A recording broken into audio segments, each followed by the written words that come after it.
and if their Facebook page wasn't completely dead, it would help. It kind of looks like they got. Yeah. I have a feeling some of the major people involved in that project are kind of stepped back a little bit, at least social media wise. It was very When I heard aggressive. A year, they just said these people are not familiar with the permitting process. Yeah. We were all thinking, wow, that's fast.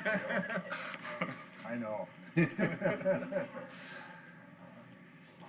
the same time, though, it's got to be priority. I mean, we've got to do.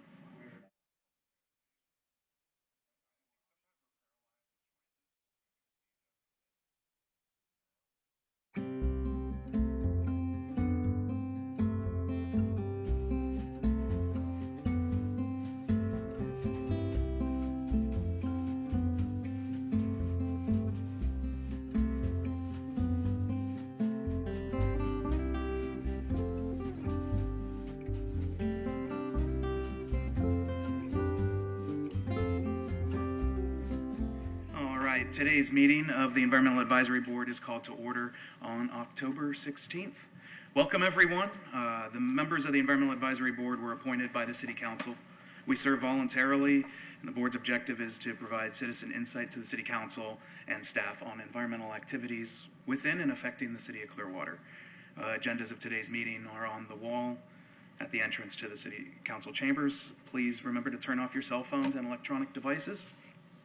To ensure a complete record of the board's actions, we ask each individual speaking to clearly state your name and spell it for the clerk. Will the members of the board and staff please introduce yourselves? Sarah Kessler, Engineering Department, Staff Liaison. John Thomas, member of the board. Jared Leone, Chair. Mark Wright. Ashley Pimley. All right, thank you very much. Our first order of business is to review and approve the minutes from last meeting. Board members, are there any changes or corrections? All right, hearing none, may I have a motion to approve the minutes? Motion to approve. Aye. All right, and a second? Second. All right, thank you. All in favor? Aye. All right. The minutes are approved.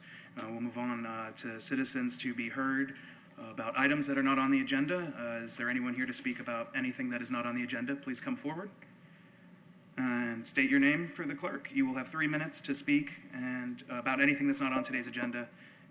There's no dialogue between people speaking and the board member and from the podium and the board members until you've completed your comments.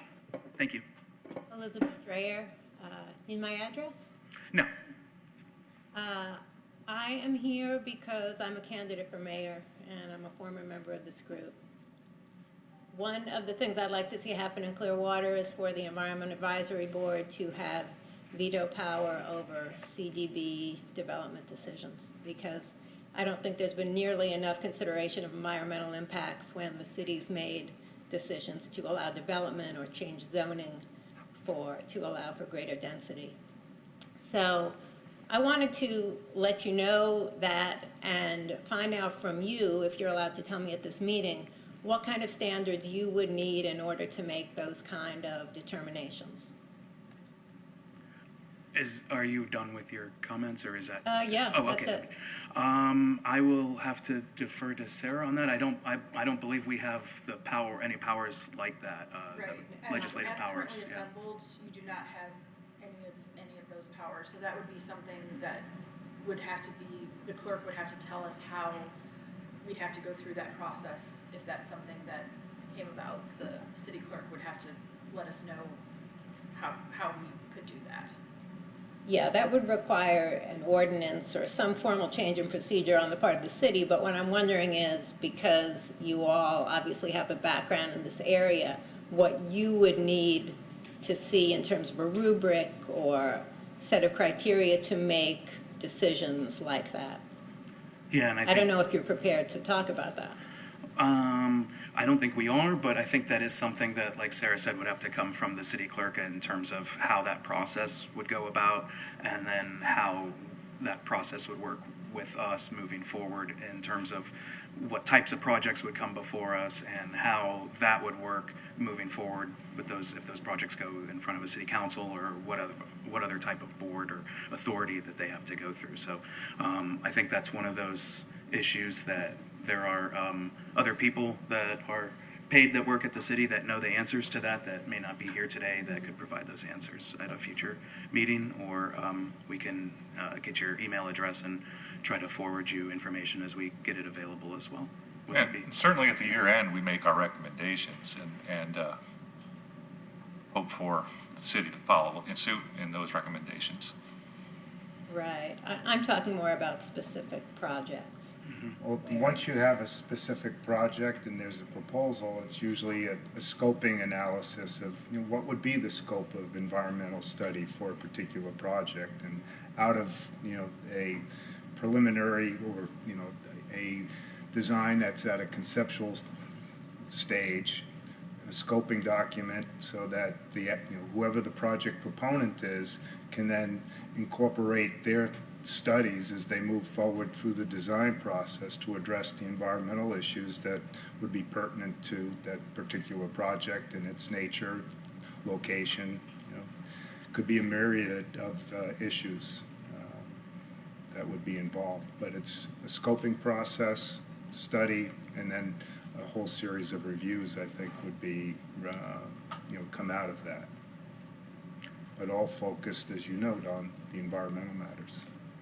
Yeah, but they would need to be required to submit something like that by you or by someone in order to do that kind of work, because it's going to take more time and effort and money. So I was just looking for some feedback from you on what you would like to see. But if you're not prepared to do that, I'll leave you my email and you. So I know that we will be talking about more of what our direction as a board will be moving forward. So if I would think that may fall into the idea of what you're talking about. If you're going to stay for the rest of our meeting, maybe you can contribute to that discussion later on. Great. Yeah. Thank you. Thank you. All right. Yes, please. Hi, Brian Beckman. More just informational. I didn't send this out to you ahead of time, but I wanted to share what I consider to be great news. The county school board just yesterday in their workshop reviewed 2 new sustainability positions for the school district, a sustainability lead and a sustainability coordinator that my understanding reports into that lead. And my understanding is the lead will report into the assistant superintendent. And I think this is a great signal of things that this advisory board has been advocating for, you know, a year or more in relationship to Clearwater and sustainability, and that has really helped have a ripple effect across the cities in the county, including, if you didn't know this already, the county itself having a new sustainability coordinator position now since the summer. And as the assistant superintendent talked yesterday, 2 things that stuck out to me. One is that one of the positions, they look to be there to essentially take over for the consulting company, I'll call them Synergistic, in the millions of dollars that they've helped them save on an annual basis on their energy, to essentially take over that role from them as their contract is ending in March. And I believe that's one of the types of partnerings that the city of Clearwater, your sustainability coordinator, is beginning to look at, which is great.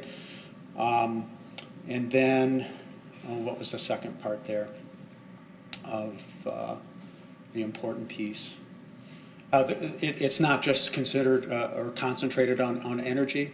It's a lot broader than that and brings a lot of opportunity. Oh, the second part was really on collaboration across the county, is what the assistant superintendent really stressed.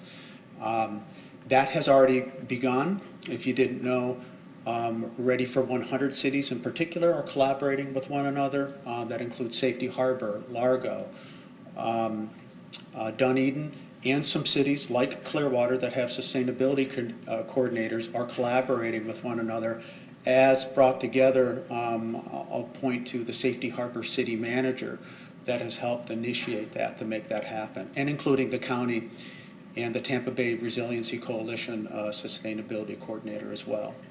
So I wanted to bring that to your attention. Thank you for your leadership on that on an ongoing basis, and just continued opportunities to try to learn from each other as those positions continue to develop. Thank you. Thank you very much, Brian. Yeah, thank you for your efforts and help with that as well. I think that what we've seen from across this area and in other places, having a sustainability coordinator is very forward-thinking and a good thing to have for planning and other purposes. Thank you very much. I don't know if anyone else has a comment to make or not, or we can move on. Okay, great. Thank you. We'll move on to new business items, the presentation of Crest Lake Park improvements. Jared. Oh, sorry. Oh, I'm sorry. Please, come up. I apologize, Glenna, please. I apologize. Glenna Wentworth, 2227 Harn Boulevard. Hello, I just wanted to extend a formal invitation to everybody in this room to come to our first sustainability conference in Clearwater. It's this Saturday. The title is Building Better Neighborhoods Through Sustainability and a Toolkit for Positive Change. And it's being co-sponsored by the City of Clearwater, the Clearwater Neighborhood Coalition, and the Suncoast Sierra Club. And I'm on the planning committee, so I can tell you that this is very exciting for us. This is going to be a great conference. We've got 3 fabulous speakers. They have a lot of experience in their field. One is Brian Beckman. By the way, I don't know if you ever heard Brian speak, but you're in for a treat. The emphasis is going to be on local resources and practical tips. So we have like 8 organizations that are coming. They're all local. They're going to be having tables with information for folks. And we're even going to have some interactive exercises at the end of the day. It's going to be a lot of fun. So I hope that you're planning on coming. Tell everybody you know. And that's it. Any questions about it? Yes. I'm sorry. It's at Ross Norton Recreation Center, Saturday from 9 to 12:30. Registration's at 8:30. Coffee and donuts as well.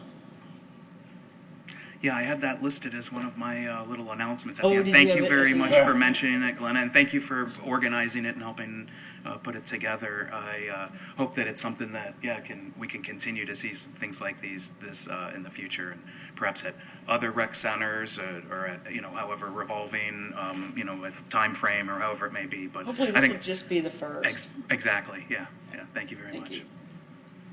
Any other questions? Okay. All right. And any other speakers? Make sure before we move on this time. All right. Moving on. New business items. Presentation of Crest Lake Park improvements. We welcome Kevin Dunbar and Matt Anderson. Thank you very much for joining us.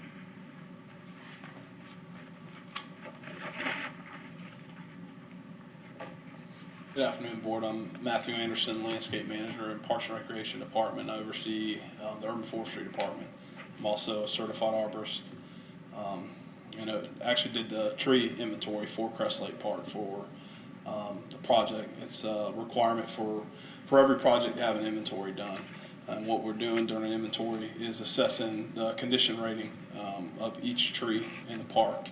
And that encompasses the overall health, structure, root systems, every aspect of the tree is looked at during that inventory process. So I personally looked at each tree. Each tree was assigned a tag.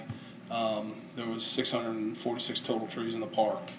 Of those trees, 142 of them were found to have a condition rating lower than a 3. The city's community development code lists a 3.0 or higher tree as a viable tree worth preservation. Anything below a 3 is considered hazardous. The rating scale is 0 to 6, 0 being a dead tree, 6 being a specimen. So the condition rating was assessed on each tree.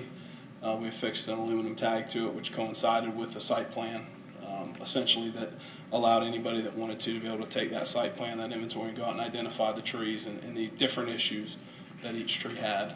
Of the 155 total trees that will eventually be removed, 142 of them have already been removed, and that was due to poor condition rating. So essentially, 13 trees will need to come out due to being in the way of structures, and those will not be removed until the project starts. But the reason that the 142 were removed was due to poor condition rating. And essentially, when the tree receives that rating and we know about it, we don't have a choice but to remove it due to liability, not to the city, but also to protect our residents and people that patronize the park. So that's to give you a little background. There's been a lot of things stirring with regards to the tree removal. 155 keeps getting thrown out, and that's true. It will eventually be 155. It was 142 initially. Those trees have been removed, essentially for safety purposes for our residents. So, I mean, I don't like removing trees, but it's just simply part of my job is to keep the citizens of the city of Clearwater safe, and also our visitors that come. We will be putting over 200 trees back in the park at the completion of the project. We're shooting to reinstall approximately 83 species. Obviously, that can't be completely nailed down at this point because of availability, due to the fact that it'll be next fall into early winter before the replacements are installed. So it's just kind of hard to know exactly what the market will bear for us to be able to, but that's our goal. Essentially, we will be installing an arboretum out there at Crest Lake using these species. And what that'll allow us to do, right now when you get a tree removal permit through the city, if you're required a replacement tree, we give you a list saying you need to put back a shade tree, an accent tree, whatever the case may be. This will give residents the ability to go out and see what these species actually look like, because it's easy to look at a book and say, oh, that's a great looking tree, but until you've seen it and kind of learn the characteristics and understand what that tree really looks like or could really become, you don't know until you plant it and essentially grows. So there'll be definitely be an educational component with that arboretum to help residents make better choices on tree selection. There's also a hurricane rating system that is put out through the Division of Forestry, and that will be added onto the sign as well, letting people know essentially the strength of that tree during a great wind event. So I know there's been some negativity with it up front, very little, but we want to put the positive outlook on it, because really at the end of the day, it's safety, education, and that's our standpoint on it. So if you guys have any questions? Just one additional comment, Matt, if you'd also, the 13 trees that are being removed, how many of those are actually being retransplanted on the park site?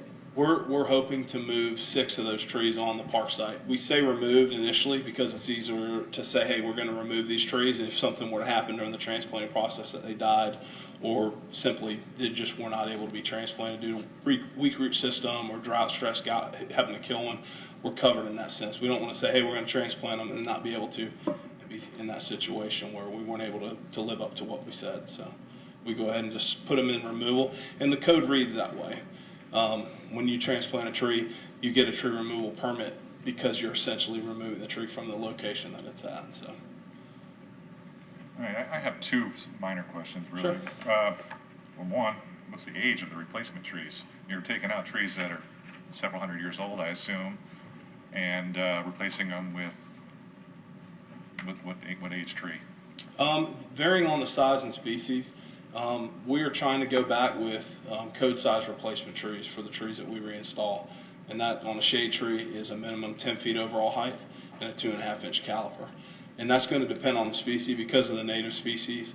Like Chickasaw plum and some of the other smaller trees, availability plays a huge factor in that. So they're going to be up to 2.5 to 3 inches, 10 to 15 overall height, but they could be as small as 6 feet and 1 inch. It's really going to depend on availability. As far as age, it's hard to say. The different species due to growth rates will be different age. More than likely, we'll just say 4 to 5 years would be the oldest tree that goes back in. Okay, so young, much younger. And, Yep. and that leads into my next question. Yep. Where are these trees coming from? I mean, we're just moving trees around from another place to this place. Am I right? Is there a tree farm or another park, or where are these trees? These will be sourced from a nursery. We have Florida grading standards, and that essentially gives you a guideline to select a healthy, structurally sound tree to put back. We plant minimum grade number 1. I don't know if you're familiar with grades and standards, but it's done through our Department of Agriculture and Consumer Services, and it's a standard for the whole state that's used. So essentially, we will purchase these trees from nurseries, and we'll bring them in, install them. Interesting. I have a question. Yes, ma'am. Was there a particular species that was, that has to be removed? And do they have, is there anything in common, like do you have more of one kind of tree that's dying and or diseased? Correct. There is as far as the oak tree species that were removed, the more of it was laurel oaks. You know, laurel oaks were heavily planted back in the 60s and 70s. You know, Earth Day was coming around, the housing boom in Clearwater was really going strong, and developers planted laurel oaks very heavily because they're a fast-growing tree. But the issue with laurel oaks is they are a fast-growing tree. They're poor departmentalizers of decay, which means when you have to remove a limb, if it's not a small limb, essentially it causes decay back in the trunk, which weakens the overall tree. They have a short lifespan, anywhere from 40 to 60 years. 60 years would be one that was, you know, properly pruned throughout the life. And that's the thing, pruning has come a long way. We didn't have a lot of, you know, literature on pruning back in the 60s and 70s. It's one of those things that's evolved. It's become, it's a very good science now. Back in the 60s and 70s, we had books put out by the forestry department that showed flush cuts as proper cuts on trees, and now we know if you do that, it's going to lead to decay and essentially the death of that tree. So I guess to circle back to the question, laurel oaks, we also removed any invasive species in the park. So there was some palms that were out there that were invasive, Indian rosewood tree. There was very few invasives, but the ones that were out there, we made sure to remove them during this process, and those will be planted back with a native, you know, proper species for that location. Thank you. Yeah, absolutely. I had the opportunity to review the video that you had done, and was very impressed with you know, how you took care on each individual tree, assessed its condition, and there were a whole variety of factors, I think, that contributed to saying this one's scoring pretty low on the ranking system. And I really like the idea of an arboretum. I guess this might be the only arboretum that you would consider that the city might have in its portfolio. Yes, we have some trees that are identified out at Moccasin Lake, older signage, things like that, and species have changed. We've got trees there with signs that don't tell the right tree, and then we've got signs with no trees behind them just due to age. So this is really going to be our forefront as far as an arboretum. This is a totally different setting than Moccasin Lake, where, you know, you're bringing in 83 species, is what you indicated. Yes, absolutely. Plus what you might have there that has come in or was planted or came in from native growth. But that's a real attraction, and I like the educational focus for people to go out and Absolutely. Look at those trees. And also it's a learning factor to determine what trees grow best here in Clearwater as well. So. One other function is we've vetted the list with the Audubon Society, because species diversity, that's something that Crest Lake Park didn't necessarily have. Had a heavy concentration of live oaks, which typically rate well. They're a lot better species, slower growing things, but it's not a very diverse species. Right. So with putting 83 new species, we're also looking to clump these species, so there'll be like a conifer section. So you'd be able to go and look and say, okay, you know, here's 3 different species of pines. We've got red cedar. You know, you can really get a vibe for how those, you know, trees look and feel. Because even though they're pines, they all have different characteristics that you, unless you put them side by side, you necessarily wouldn't notice if you just looked at them in a book. So we're also going to be affixing owl boxes. That was another concern with the cavities in the trees that were dangerous. You know, we're taking away that. We're going to be affixing owl boxes to the healthy trees out there, you know, with help from the Audubon, you know, making sure that we put them in places and locations that, you know, will be advantageous to owls. So that was one of the other features that, you know, working with them has allowed us to do. So Great project and great job. thank you. Was it your team that did the tree planting at Cliff Stevens Park there next to Moccasin Lake? Coachman Ridge? No, not Coachman Ridge. I'm talking about Cliff Stevens. There was a disc golf course there, and they planted, must have been 100 trees a few months back. That was us. That was a very good job. I really appreciate that. I wanted to make sure I said that in person. Okay, no, we appreciate I'm one of the people that benefits from that, and it's wonderful. Yeah, one of the things when we have leftover trees from our annual tree giveaway, we try to go and utilize those in places where, you probably remember, we had that bunch of hazardous trees out there that had to be removed several years ago. And we wanted to utilize these trees to put in there and get that canopy going. And one thing, kind of double back to your question as far as planting younger, smaller trees, a lot of people like to see a big 6-8 inch oak go back in somewhere. But what people don't realize is the number of years essentially it takes to establish this tree. Trees put root growth out first before they push top growth. So when you take a 6 inch, 4 inch even tree and plant it, the volume of water it takes to establish that tree is very high, and it's over a very long period of time. So you get the initial pop and a little bit of initial shade, but when you plant a smaller tree, it puts that growth into roots, which is a lot shorter, and once it does, it pushes that top growth. They take a lot less water over a long time, and if you plant a 1 inch tree versus a 4 inch tree, that 1 inch tree is going to outgrow that 4 inch tree over a period of time because of establishment time. So with a lot less water, which is also great because I know water's something we have to be very careful with. So. Having met here, one of the things that I've asked in the past, and maybe you can answer this now that we have you here, the opportunity to put edible trees, oranges or citrus or anything like that, what's your take on that, and is there a reason why that isn't done, or is that something, an opportunity that can be done in places in the future? Well, citrus is a tricky species due to citrus graining. You know, it affects almost all the different species. I mean, back when I was in planning, we rolled back the requirement for a permit on them to help people alleviate if they had a problem citrus tree. You know, the quicker you get that tree out, the less likelihood it is to spread to other trees. So as far as putting any citrus out, we will not be I guess any fruit trees, yeah.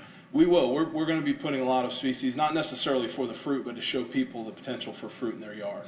I mean, we've got, like Chickasaw plums. I don't have the complete list, but it's something I can maybe send to Sarah, and she could disperse to you guys. That'd be great. You'll have an opportunity to look at it. Thank you, yeah. Because it's not just trees. We're also putting in the main bulk of shrubs and things going back in will be like firebush for our hummingbirds. So it's not just, it's a whole variety of birds we're trying to cover and wildlife. So. All right, great. I'll get that too. So. I think this is kind of two-part or one large question. I think, like you said, like the trees, they needed to be taken down, and I think the replacement plan, I think that worked out well. Is there an opportunity to present these tree replacement plans to perhaps this board before the trees are cut down, so it gives an opportunity for residents to kind of not be so shocked when they see the trucks out there cutting down the trees, and maybe for future tree plantings, I don't know if there's other parks in the future that you're planning to do these tree replantings, but maybe that's something that we can think about moving forward on other projects. Yeah, let me tackle that. Yes, sir. First of all, I'm Kevin Dunbar, Director of Parks and Recreation. We had multiple community meetings in the in the immediate Skycrest area, dating back as far as 2013. Okay. On the project. So, I mean, at the end of the day, public meetings are what they are, and not everybody gets involved, and all of a sudden they see something and they're surprised for the first time. Yeah. But the design of the park was developed by the community. In concert with the engineers and architects that we used, as well as the city staff. So it was a three-way process in terms of being able to do that at every step of the way. From schematic to conceptual to 30%, 60%, 90%. We had community stakeholders that actually sat in and were part of that whole process. That were from the neighborhood, who then disseminated the information back out into the neighborhood. So. And the tree removal was part of those meetings as well? Yes. Okay. Yes, Okay, it was. thank you very much. And the other thing just to share too is that we are at 90% now. Okay. So just so that the board knows, we're looking at end of January to early February to actually be breaking ground and starting construction on the project. Oh, great. We have our contractor at risk is on board already, so we're looking to get this moving, because like I said, we've been talking about it since 2013. If you may be aware, the council, this is the utilization of the BP funds, and that's when Matt talks about a lot of the education components and things like that. We thought it was an appropriate legacy project and the kind of elements that should be, it was just, the BP funds in our mind wasn't just a money grab. It was, how do we turn this into a positive for the community based upon, how and why we receive the funds. So we're looking at about a year construction, so it'll be early 2021. Okay. Is when we should have the new park launch. But the entire park will be closed down during construction.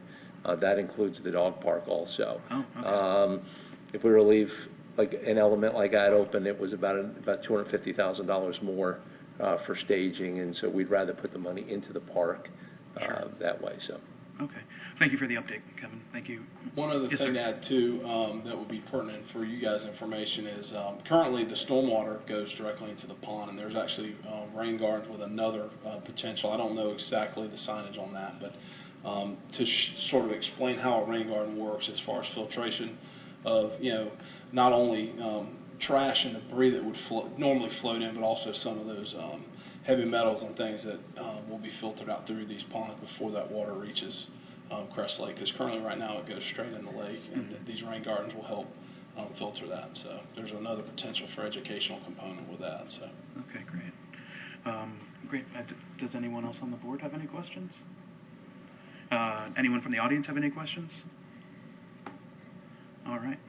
Hearing none, thank you very much, Matt. Thank you, Kevin. Absolutely. Thank you. All right. That's good. All right.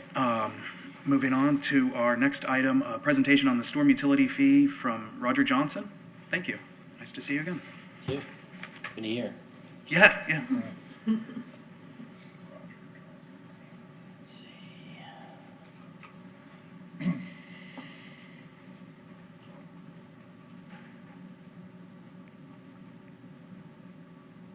All right, Dr. Johnson, I'm the stormwater engineering manager. I'm here to talk to you today about our stormwater utility fee. So let's start out with asking, what is the stormwater utility fee? So basically what it is, city ordinance basically, all the legal jargon here basically tells us that, we collect this fee from every resident to help pay for our infrastructure and maintenance. So we often get asked, what is my fee versus what someone else's fee is? Am I paying too much? Am I not paying enough? Which they never say. But usually it's based off of, for a residential, whether it's a single family, a duplex, whether it's residential, it's considered one ERU, which is an equivalent residential unit. When we go to non-residential, such as commercial, industrial, it's based off of the impervious square footage of that lot. For instance, it's 1,830 square feet per ERU, so that's our calculation.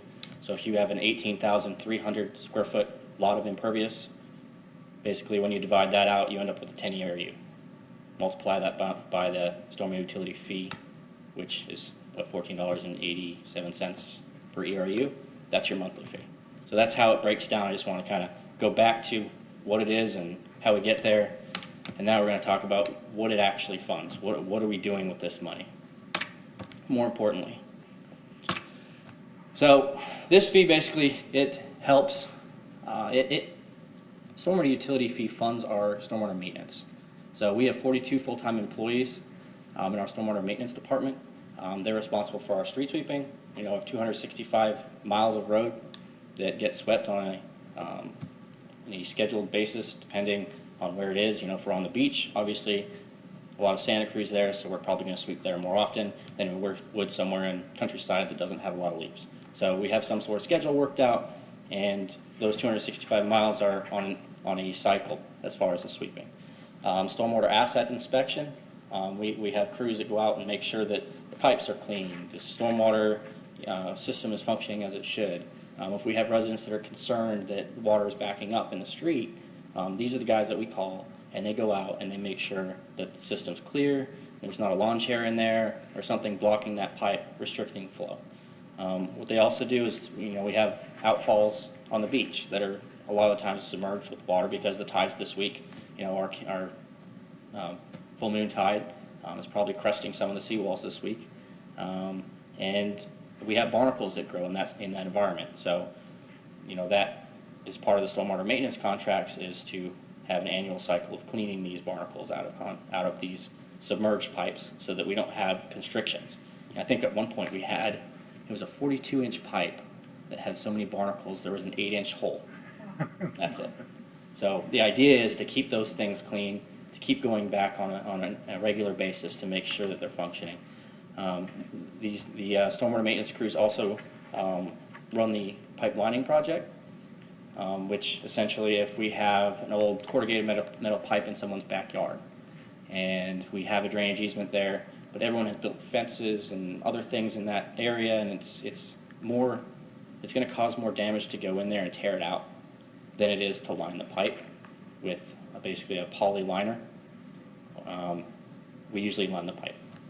99% of the time we're going to line that pipe. So it's a structural lining. It's good for what they say 50 to 75 years, and you know that's another contract that the stormwater maintenance crew helps facilitate. They also do the underdrain contract. So if there's a high water table, or you know if we use the air park as an example, there's issues with groundwater there. You know, so we make installations to help draw down that water. If you've ever seen on a sidewalk when you're walking down the street, some of that water is kind of seeping across that sidewalk. Installation of underdrain in that case might help the situation. Routing that water through a perforated pipe, tying into the stormwater inlet system, and it basically goes below grade. So they help run that contract. Most importantly, I think the maintenance operation gives us, it basically opens the door a lot of the time to let us know. They're kind of our eyes and ears as far as where we might be having issues, where we can make system expansion projects, where we can make considerable repair projects.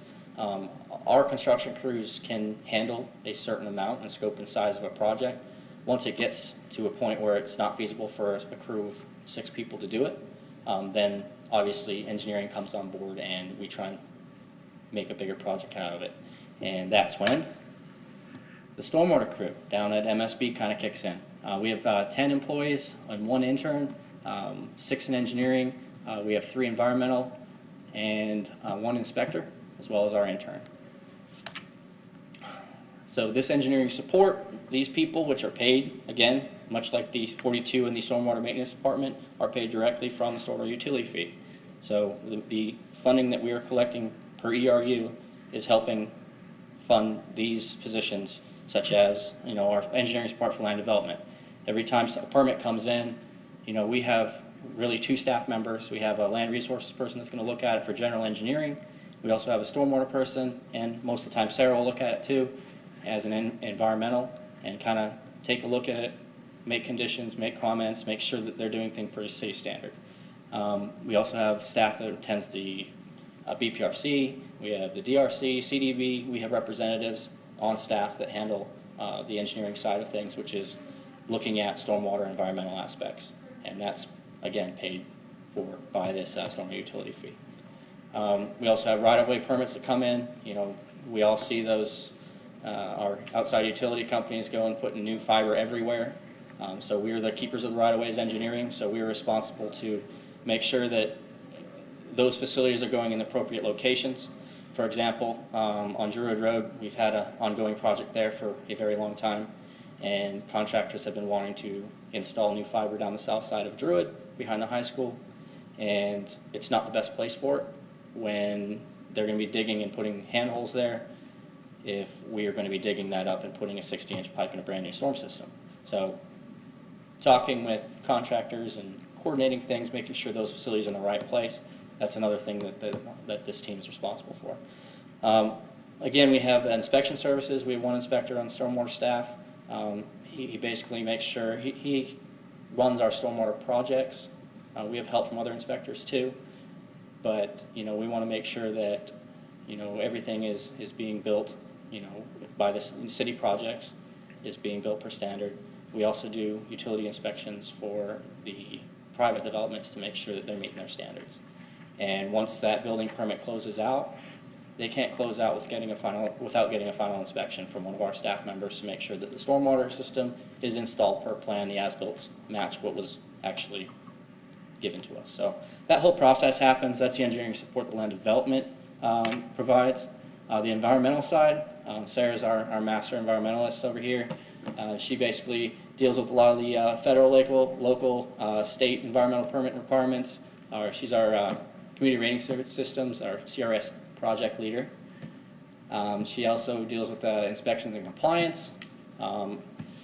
We also have staff on board in case we need to do some environmental testing. You know, say we have, the city would like to buy, you know, purchase a property and it was an old car lot. You know, obviously, we're going to have to do some environmental, you know, level 1 or level 2 assessment to see, is there petroleum, is there contamination? You know, if there is, what's the remediation? When we did the harbor view, we did, you know, asbestos surveys, which we handled or helped sub the asbestos survey for that to make sure that, you know, when we took that building down, it wasn't a harmful risk and environmentally we were covered. They also provide development review support, again, on permits and CDB, all that kind of stuff. And they help with our water quality environmental projects. That being said, this is one of the exciting ones. It's kind of in the works right now. We're about to kick off our design. Sarah's the team lead on this. She's running with it. Basically, if you haven't heard about it, it's our Cooper's Byron Master Plan. It's pretty, you know, we were fortunate enough when that Christian College went for sale that we were able to buy the wetlands and a little bit of the upland by Cooper's Point. And what this project's going to afford us to do is basically increase the water quality in Cooper's Bayou by basically allowing it to flush more. As it sits now, that Cooper's Bayou is stagnant, has nowhere to go. The old mosquito ditches are filled in. You know, there's no cross connections, it's all cut off. So it's basically suffocating, and there's not enough water flowing there to get substantial amount of tide through anywhere. So it just kind of sits there, and the water quality isn't that great. Seagrass has been dying out. So this project alone with those minor improvements there will help that. The more exciting part to me is the FDOT cut through that's a possibility, like they did on the other side of the bridge. FDOT has mentioned that they're interested in doing something similar on our side. So I'm sure Sarah can tell you all about this project. We took a tour of See?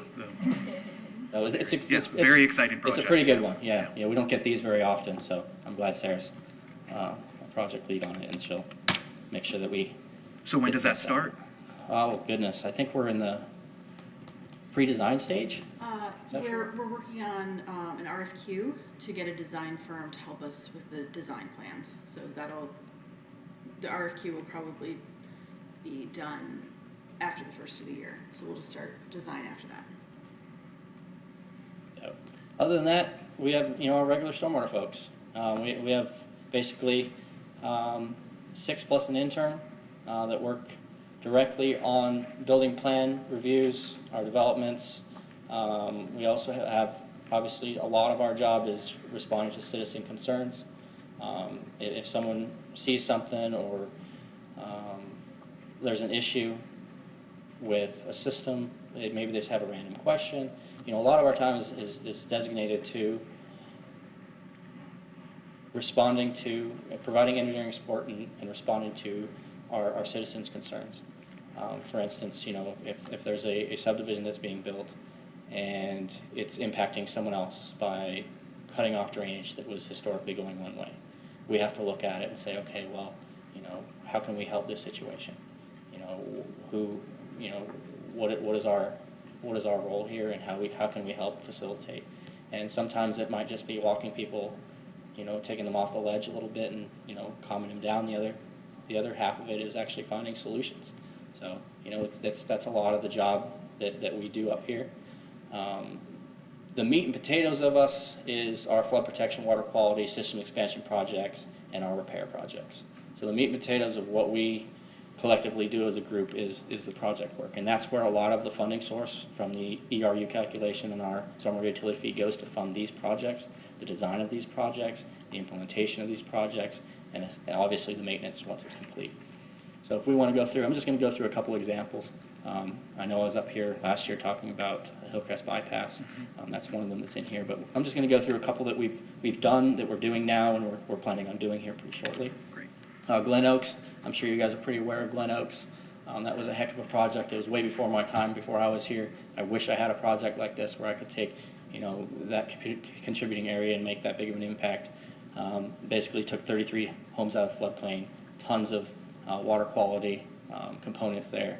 This project, you know, basically led the way for all the projects that I've been involved in since I came 7.5 years ago. So we built this project, and it basically allowed for all of the upstream projects to happen. So without this one happening, none of the projects that I've done in the last 7 years would be possible, because it would cause adverse impacts if this wasn't the first thing to happen. So this was my kickoff for the next projects. Here's a missing one photo, but this is basically, this shows, it's not really what it looks like. If you drive by, you would not know that that's underneath the ground.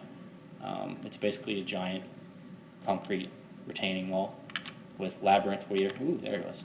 That's a labyrinth weir, so basically what that does, and it zigzags the water through at a very, very small velocity so that your pre-post velocity, your flow rate is the same pre-post. So it's a very creative way to slow water down but still get the volume that you need.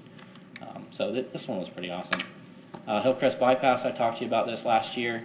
We're halfway through construction, I'd say. It's a heck of a project. We got 36 homes coming out of the floodplain with this one. Again, flood protection project. Basically, we're putting a giant box culvert. It's 12 by 7 box culvert, way bigger than me, going all the way down 1,200 feet down the street. Here's a couple pictures for you. It doesn't really look that impressive unless you're actually out there or you see the people putting it together, and all of a sudden, the size and scope of it it's mind-boggling. So I don't anticipate this bypass being full. That's a lot of water, but it's definitely gonna drop that flood stage and take those 36 homes out of the floodplain, which is pretty awesome. Druid Road, Allen's Creek, I alluded to this one earlier. It's also in the construction phase. This project has been ongoing for quite a while. We're hammering it out now. We're putting 60-inch pipe in where there was no pipe before, hardly. There's a 24-inch pipe. We're going to 60. If you've ever driven down Druid Road in a rainstorm, you know what happens. It's a water slide. From Hercules all the way down to Arcturus is a water slide. So basically what we're trying to do is capture all the water on Hercules where there's no stormwater system, put that in a stormwater system, capture all the water that was east of Hercules, which had no stormwater system, put it below ground, and then tie it all into a new system to the head wall of Lake Julia. So again, this is a water quality project per SwiftMud, who's our cooperative funder for this one. We applied for it as a water quality and flood protection project back in 2014, and at the time they didn't have a rubric for grading a project water quality and flood protection. It had to be one or the other. So in that case, if I were to come back today and go for this project, we would have had more funding source available from SwiftMud. But we did in this case get the baffle box covered under this project for the water quality aspect. But that was it for the $4 million project. But regardless, that stage, that water is going to go underground. It's no longer going to be a water slide. We're going to get some treatment out of it. So this is kind of just a water quality and flood protection, but it didn't really get that kind of name. So this is our baffle box going in. It's a little one. It's not a big deal. It's basically a tractor trailer. If you guys have seen these before, we put them on a lot of projects around the city. SunTree does a good job with their units. We put the new aluminum pieces in here because it's the new upgraded version that doesn't rust, doesn't fall apart, and hopefully it works well. The next one we have coming up, this one's at the probably 50-60 design stage. We have some easement acquisition that we need to actually build this project. This is in conjunction with Pinellas County's project. Right now they're doing Sunset Point, where they're putting a new bridge in at Sunset Point that's been closed for quite a while. Basically, we submitted to SwiftMud to do our project, which is replace the bridge at Springtime from 1928, replace the bridge at Overbrook, which is similar in age, and add an additional box culvert barrel across Douglas Avenue. So what this does, because of Glen Oaks, is now we can increase the amount of flow coming through this area. So essentially, the choke point is now relieved, so upstream no longer has flooding. So 11 homes out of this one get pulled out of the floodplain, and this is in conjunction with, like I said, Pinellas County. Our benefits hinged on Pinellas County doing Sunset Point upstream. If they did not do Sunset Point, it really wouldn't make a difference. We couldn't do ours because there'd be adverse impacts. And Pinellas County relied on us to do our section because they don't get the benefit of anyone out of the floodplain if we don't do our section. So that's the commingling. It's a joint application that we're working together with Pinellas County and SwiftMud to get that one going. So right now that one's at 60%. Like I said, we have some easement acquisition because state waters and it gets complicated, but we're working on that. So, like I said, stormwater utility fee, basically what it does, it provides resources, empowering our staff to make a difference. And, this resource allows our staff to go and make things better. So, happy to answer any questions. Let John go first this time. Starting out with the criterion that you have for the 1,830 square feet of impervious area, that kind of determines how many units of, your fee that you're going to charge. Do you have any credits for groundwater recharge, which is a big issue here as well? I know big investments have been made in terms of putting, treated effluent back into the ground in Clearwater, and are there incentives for people creating new impervious surfaces to use, infiltrative drainage systems, or putting water back into the ground rather than into the storm drains? When it comes to that specific, like deep water injection or any of that, that's handled by our utilities division. What we do for the stormwater part, it doesn't really affect your ERU calculation or your fee, stormwater utility fee.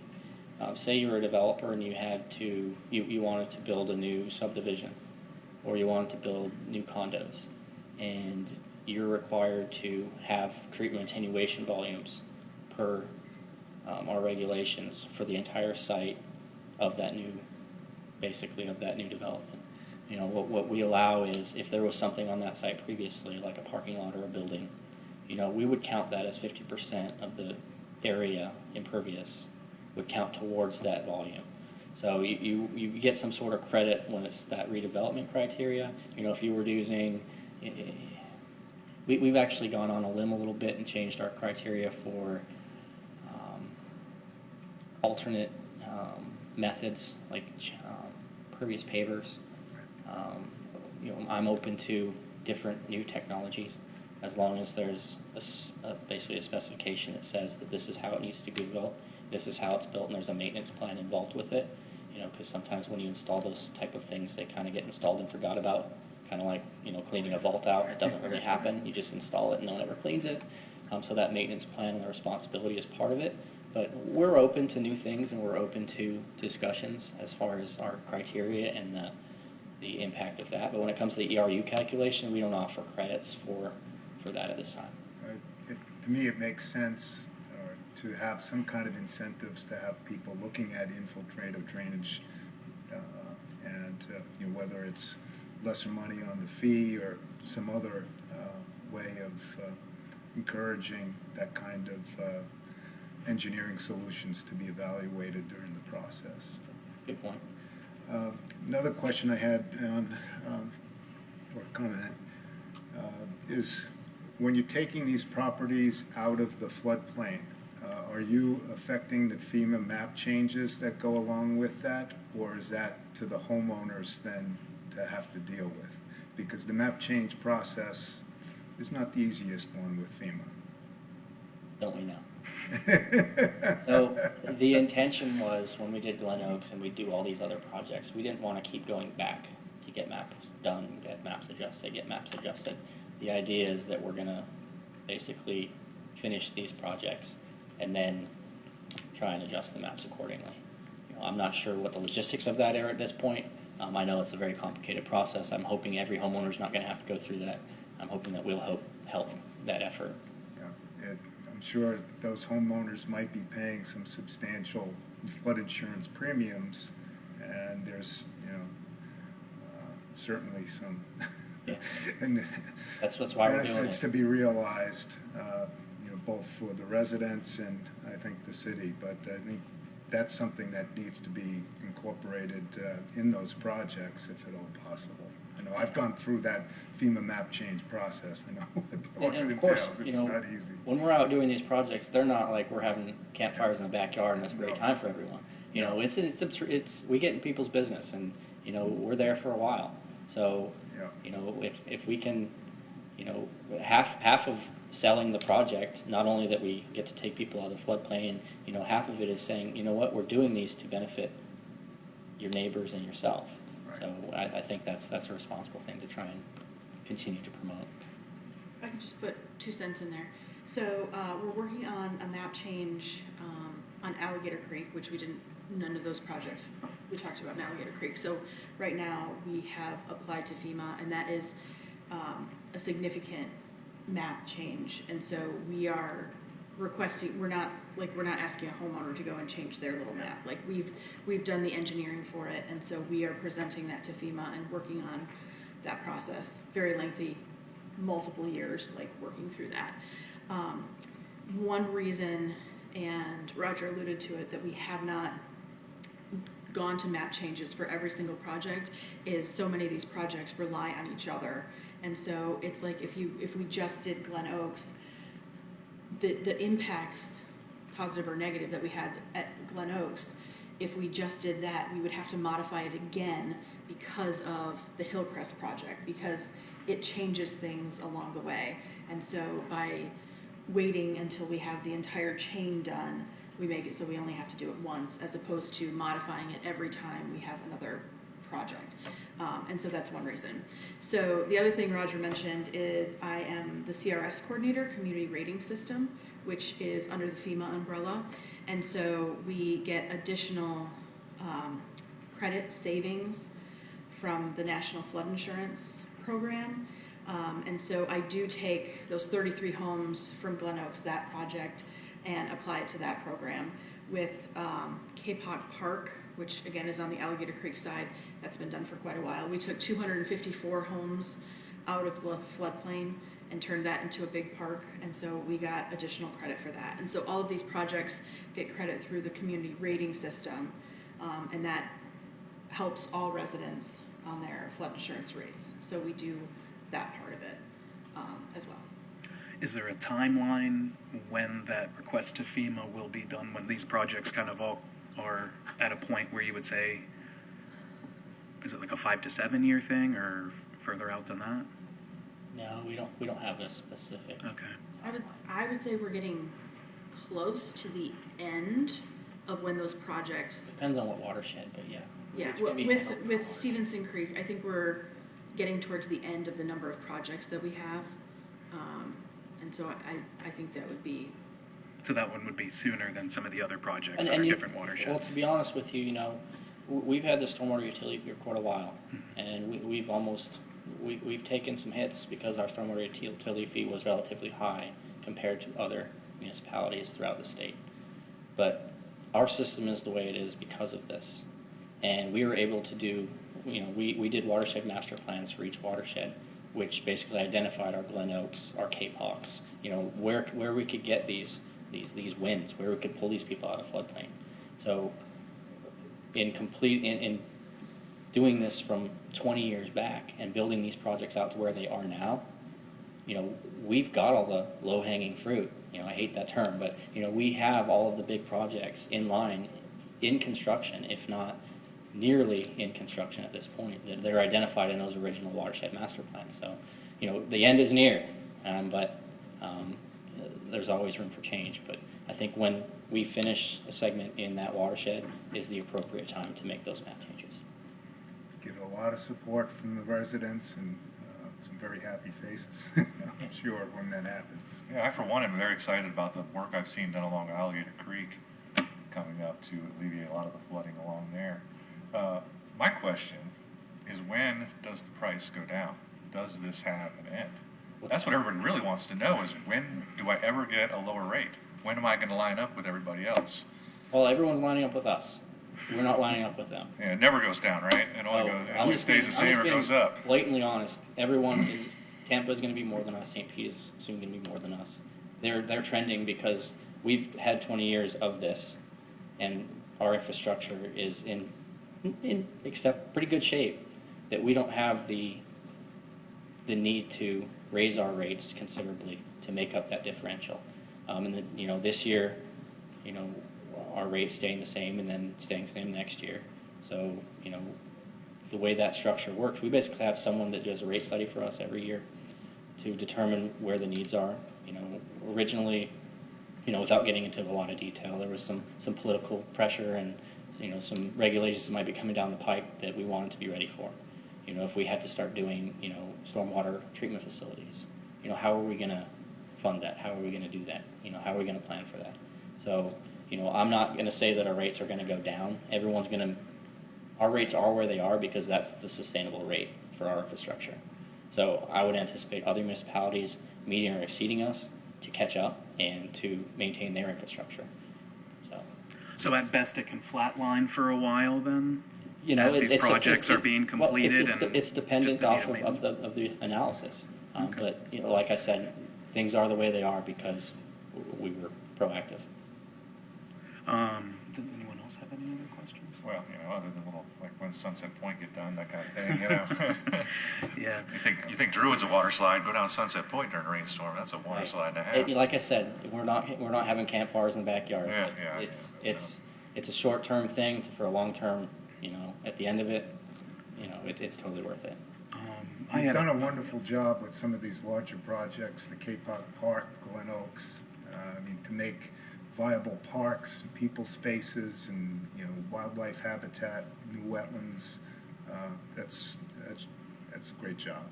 And I think the focus that SwiftMud has now on their cooperative funding their requirement now is no matter what your project is, if you want cooperative funding, you have to show a water quality component, which we were doing anyways, but now they're requiring everyone to do that and have their cost benefit of those water quality included in each of the submittals. So I still have some of the same concerns I had last year regarding that project with the culvert, where I'm looking at it, I don't see much fencing around there, and the kids and the animals can still easily get in that culvert. That was one of the main concerns I had last year, as I recall. It still doesn't look safe, but I'm See only how it seeing one shakes out. picture. I had a couple of quick questions. Do you have a maintenance program for swale, for digging that out, or is that something, I didn't see if that was mentioned? yeah, we have an actual dedicated crew that goes and maintains our ditches and our swales. They maintain for flow, so if they'll cut the ditches on an annual or whatever their cycle is for that specific. So yes, we do have a program for maintaining our ditches and swales. Okay. We do, I caveat that saying that we don't mow them like a golf course. We mow them so that they function. We maintain our ponds so that they function. So if there's accrual of vegetation that will lay down in a storm event, we're not going to be taking care of that. But if a tree were to fall across a creek and impede flow, then obviously, yes. If there's swale in a neighbor's yard, is there a phone number they can call if it needs to be cleaned? If it hasn't been cleaned out for years, is there someone that they can call, or do you guys just have a maintenance schedule that takes care of this regularly? Or so that's a tricky one. okay. We have city swales and ditches that are our responsibility. We also have swales and ditches that are private responsibility of homeowners. We have HOAs that are responsible. So it all depends.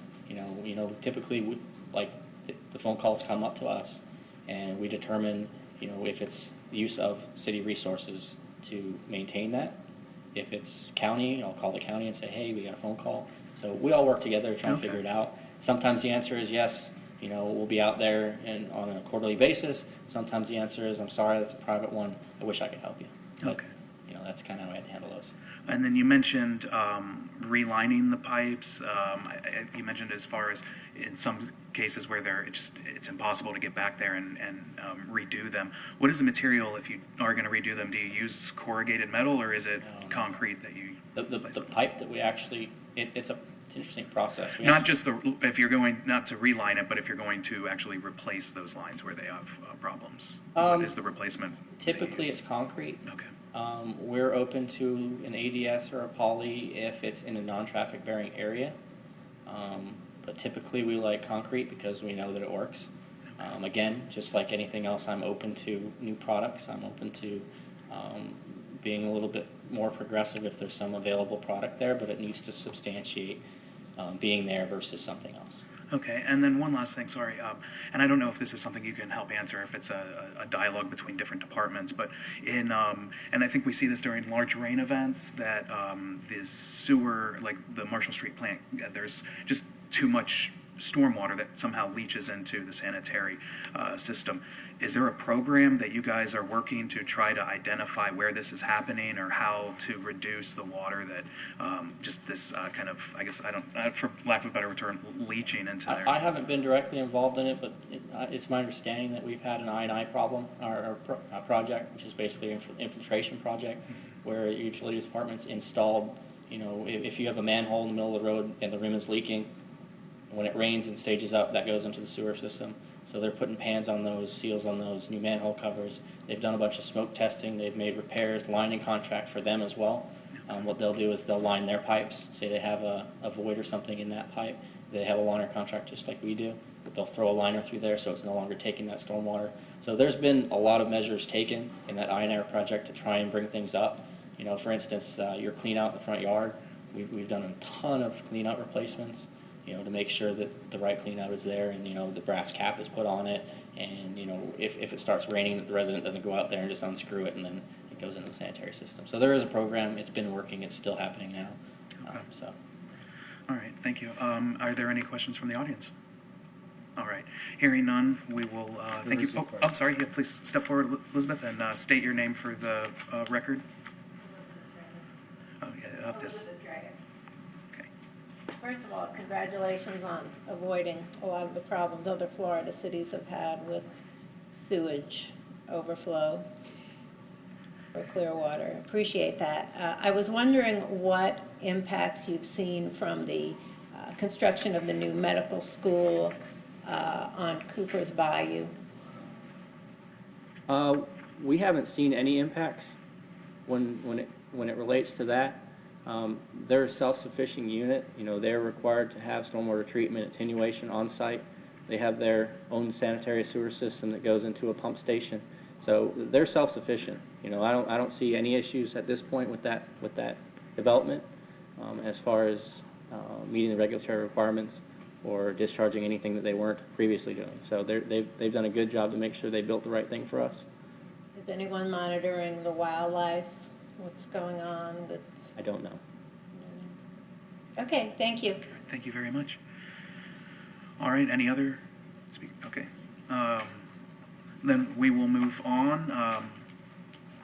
Thank you, Roger.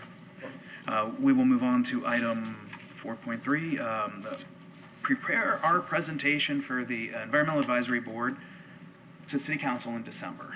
So I will open up this discussion. I actually put together some notes that I will read, and then maybe we can go off of that if everyone else has anything else to add or discuss or dissect or anything else. I think as we look toward 2020, our board has discussed myriad environmental issues, including septic tanks, single-use plastics and other litter, trash receptacles, alternative energy and solar use, green building practices and tree removal. Last year we presented about the need for a sustainability coordinator, and city leaders followed through on that initiative this year.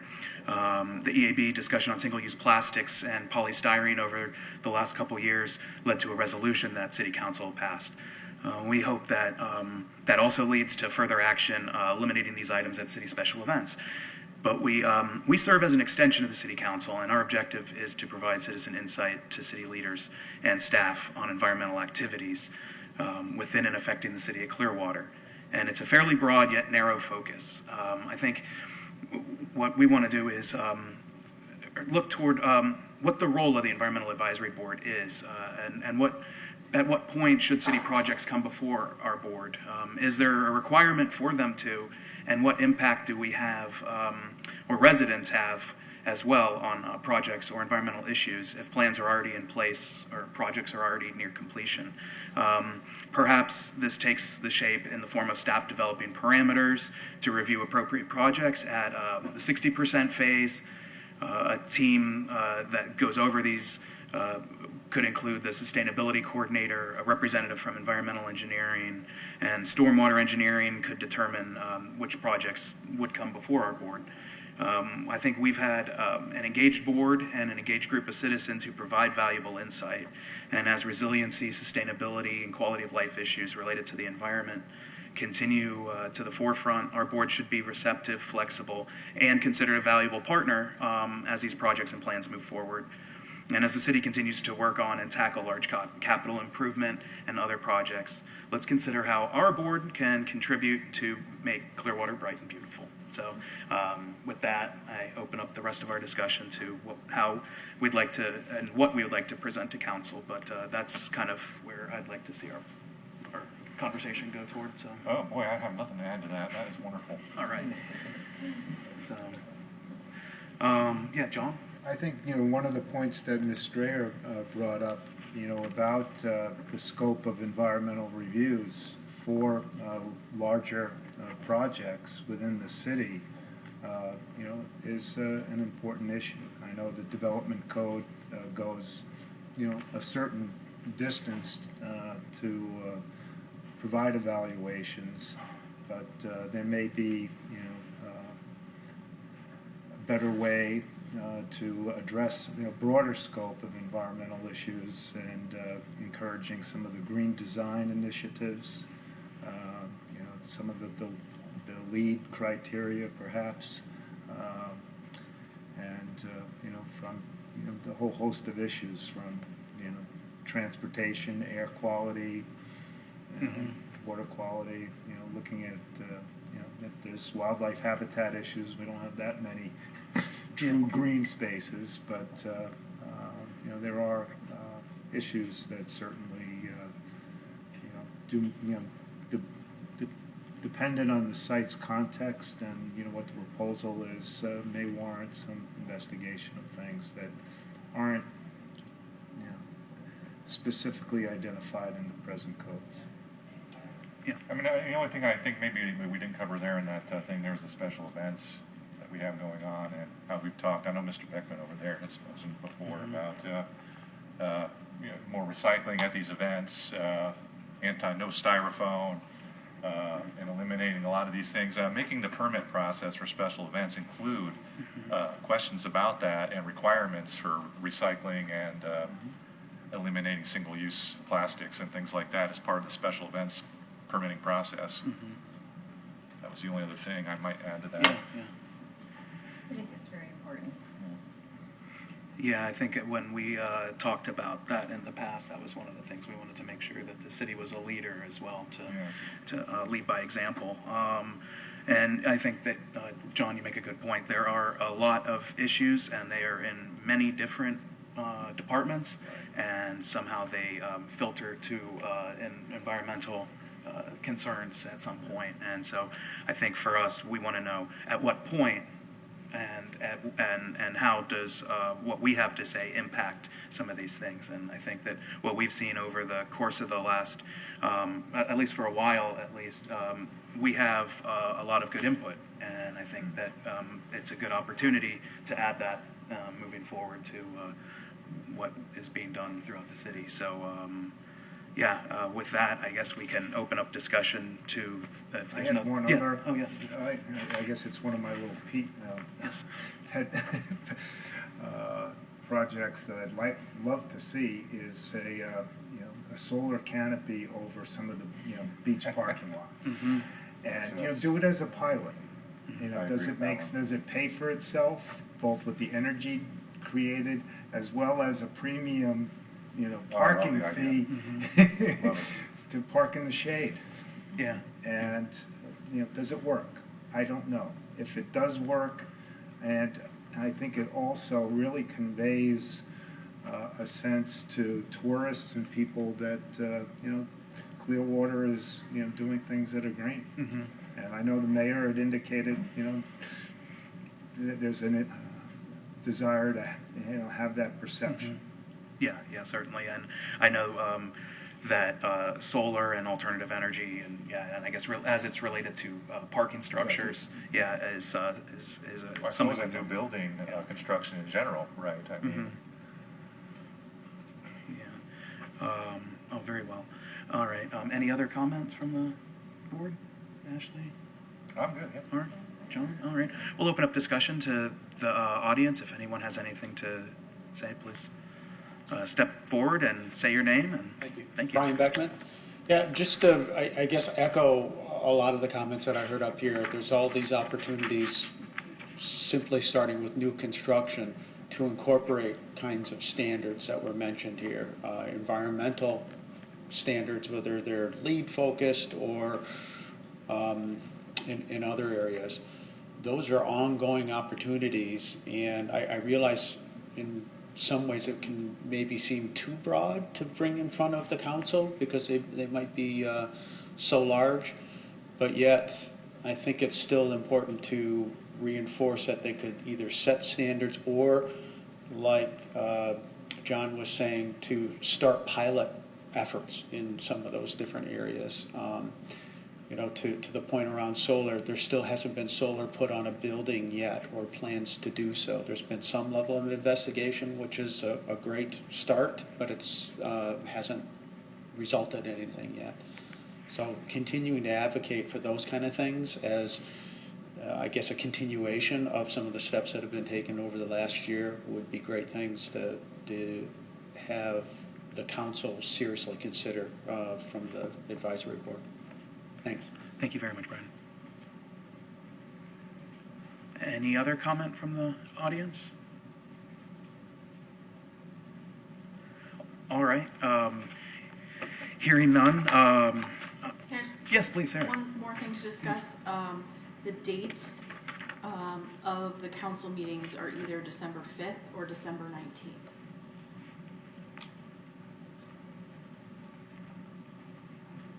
We get to choose? You get to choose. Oh, well, I'll take the 5th. Me too. No, you have to answer.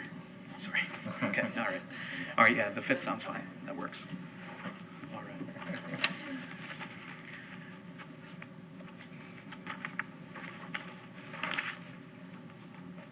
All right, we'll move on to old business items then.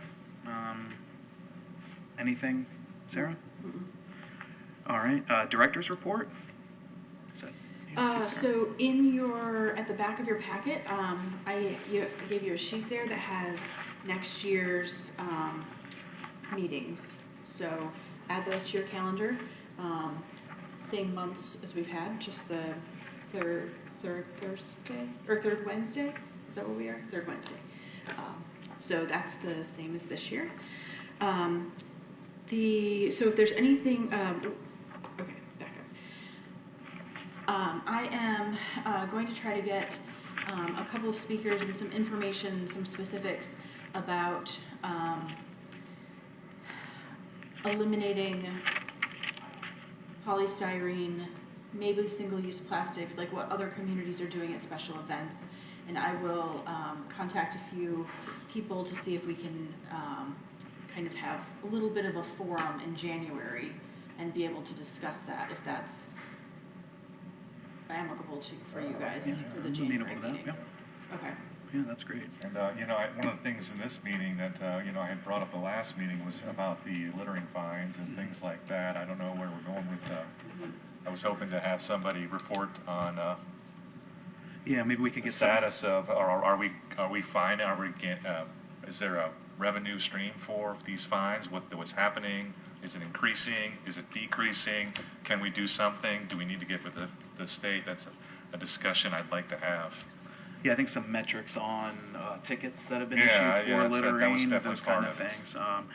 And I think as part of that, if there's a way, because we've talked about litter a lot, all the time. Endlessly, yeah. And It's some of it it's has my been, thing. we talked about enforcement as an issue to kind of help alleviate the problem, but also perhaps there's a marketing campaign where we can let people know that cigarette butts are trash. I think that there's a misconception by a lot of people, just a cultural, I don't know for lack of other way to describe it, that people don't really think that when they flick a cigarette out the window or on wherever, that it's trash.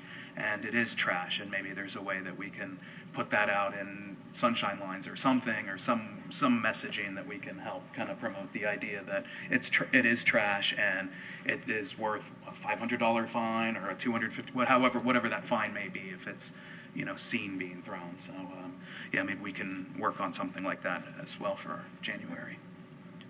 Anything else? I do not have anything else. Okay, anything from board members? That was it for me. John? All right, let me see. I think I wrote a couple other things down here too, just to, Glenn had already mentioned earlier today, the Clearwater Sustainability Conference is Saturday. Hopefully we can make it. It's from 9 to 1 at Ross Norton Rec Center. It's a really exciting event. November 2nd, there's also Operation Shred, so if you have a bunch of things that you want to get rid of and shred, that's a place at Morningside Recreation Complex. You can shred things there.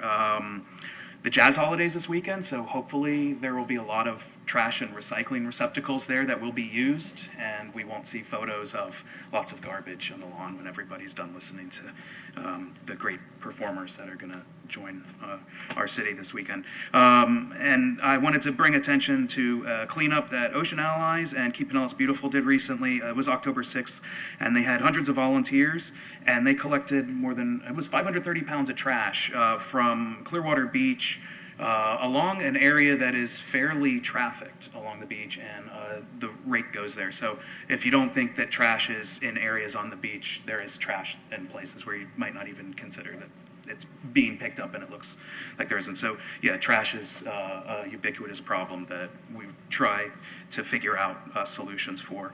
And I also wanted to commend the mayor. I saw at a recent work session meeting that he's pledged to sign the Climate Mayors Group and sign on to that. So I thought that was a great thing for us to join the more than 427 other cities that have also signed on to that. So with that and nothing else to be said, we'll adjourn. On time. Thank you.